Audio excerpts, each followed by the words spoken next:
Hello friends, இன்றைக்கி நம்ம சேனலில் பன்னீர் ஃப்ரைட் ரைஸ் எப்படி செய்கிறது இப்போ வீடியோக்குள்ளே பார்த்துடலாம். ஃபஸ்ட்டு நம்ம வந்து பாஸ்மதி ரைஸை ஒரு 20 மினிட்ஸ் நல்லா ஊற வச்சுட்டு இந்த மாதிரி தண்ணியில் வடித்து எடுத்துக்கலாம். ப்ரெஷர் குக்கரில் வைக்கிறத விட இந்த மாதிரி வடித்து எடுத்துக்கிறது இன்னும் நல்லது. பார்த்திங்கன்னா அப்போ தான் நம்மளுக்கு நல்லா உதிரியாக வரும். சாதம் நீங்கள் வடிக்கும் போது அதில் கொஞ்சம் ஆயிலும் ஆட் பண்ணிக்கோங்க. வெஜிடபிள்ஸில் பார்த்திங்கன்னா ஃபஸ்ட்டு வந்து நான் கொஞ்சமாக பீன்ஸ் எடுத்திருக்கேன். அதுக்கப்புறம் முட்டைகோஸ், காரத்துக்கு சின்னதாக கட் பண்ணி வச்சுருக்க பச்சை மிளகா, அப்புறம் கேரட், கொஞ்சமாக கேப்சிகம், அப்புறமா வெங்காயம், அப்புறமா கொஞ்சமாக வந்து பூண்டு எடுத்திருக்கேன் சின்னதாக கட் பண்ணி. ஃபஸ்ட்டு நம்ம பன்னீர் ரெடி பண்ணிக்கலாம். பன்னீர் மேலே கோட் பண்ணுறதுக்கு பார்த்திங்கன்னா நான் 2 ஸ்பூன் வந்து ரெட் சில்லி சாஸ் ஆட் பண்ணிக்கிறேன். அதுக்கப்புறமா 1 ஸ்பூன் அளவுக்கு சோயா சாஸஸ் ஆட் பண்ணிட்ட பிறகு கொஞ்சம் லைட்டாக சால்ட் ஆட் பண்ணிக்கோங்க. இப்போ நம்ம இதை ஆட் பண்ணி வச்சுருக்க இந்த சாஸில் வந்து நம்ம பன்னீர் எடுத்து கோட் பண்ணிக்கலாம். ஸோ உங்களுக்கு இன்னும் கொஞ்சம் காரம் வேணும் அப்படின்னா நீங்கள் வந்து கொஞ்சமாக மிளகுத்தூளும் அதுக்கப்புறமா ரெட் சில்லி பவுடரும் தேவைப்பட்ட ஆட் பண்ணிக்கோங்க.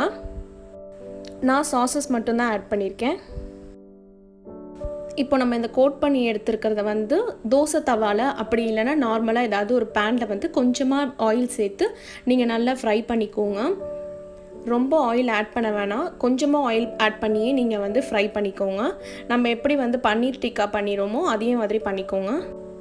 நம்ம சேனலில் ஆல்ரெடி போட்டிருக்க பன்னீர் டிக்கா வீடியோ யாராவது பார்க்காம இருக்கீங்கன்னா நான் டிஸ்கிரிப்ஷன் பாக்ஸில் உங்களுக்கு லிங்க் கொடுக்குறேன், நீங்கள் போய் பாருங்கள் உங்களுக்கு வேணும்னா.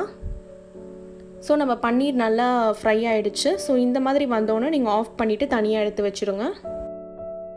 இப்போ நம்ம ரைஸ் செய்கிறதுக்கு பார்த்திங்கன்னா ஒரு பேனில் வந்துட்டு கொஞ்சமாக ஆயில் சேர்த்து சின்னதாக நறுக்கி வச்சுருக்க பூண்டை ஆட் பண்ணிக்கோங்க. ஸோ அது கூட நம்ம கொஞ்சமாக வந்து ஆனியனையும் ஆட் பண்ணி ஃப்ரை பண்ணிக்கலாம்.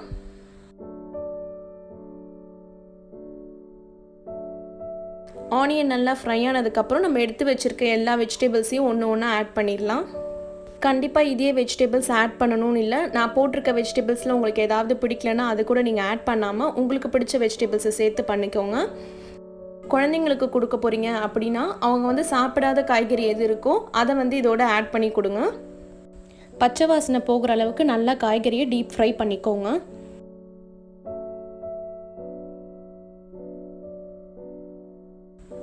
காய்கறி நல்லா வந்து ஃப்ரை ஆகிட்டு இருக்கும் போதே நீங்கள் வந்து சால்ட் ஆட் பண்ணிக்கோங்க. உங்களுக்கு எவ்வளோ சால்ட் வேணுமோ அதுக்கேற்ற மாதிரி ஆட் பண்ணிக்கோங்க.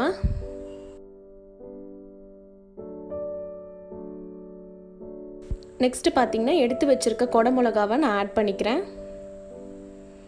இதை நல்லா மிக்ஸ் பண்ணிட்ட பிறகு நம்ம வந்து இதில் சாஸஸ் ஆட் பண்ண ஆரம்பிச்சிடலாம். பார்த்திங்கன்னா நான் நல்லா காய்கறியை வதக்கிட்டேன். இதில் வந்து 1 ஸ்பூன் சோயா சாஸ் ஆட் பண்ணியிருக்கேன்.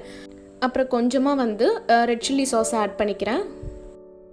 சாஸ் டேஸ்ட் பிடிக்காது அப்படின்னா நீங்கள் வந்து இதில் கொஞ்சமாக ரெட் சில்லி பவுடரும் மிளகுத்தூள் கூட ஆட் பண்ணிக்கலாம்.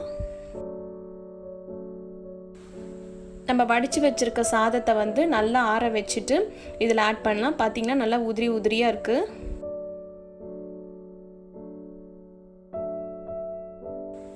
கார்னிஷ் பண்ணுறதுக்கு நான் க்ரீன் சில்லிஸ் கொஞ்சம் ஆட் பண்ணிக்கிறேன். அதுக்கப்புறமா கொத்தமல்லி,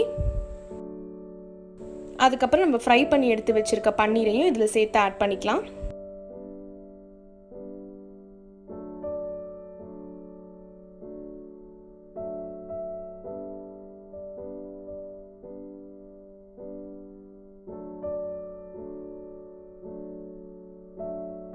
நம்ம ரொம்பவே சிம்பிளான பன்னீர் ஃப்ரைட் ரைஸ் ரெடி ஆகிடுச்சு. ஸோ இது உங்கள் எல்லாருக்கும் பிடிச்சிருக்குன்னு நினைக்கிறேன். மறக்காமல் இது எல்லாருமே ட்ரை பண்ணி பாருங்கள். ட்ரை பண்ணிவிட்டு கமெண்ட் பாக்ஸில் மறக்காமல் சொல்லுங்கள்.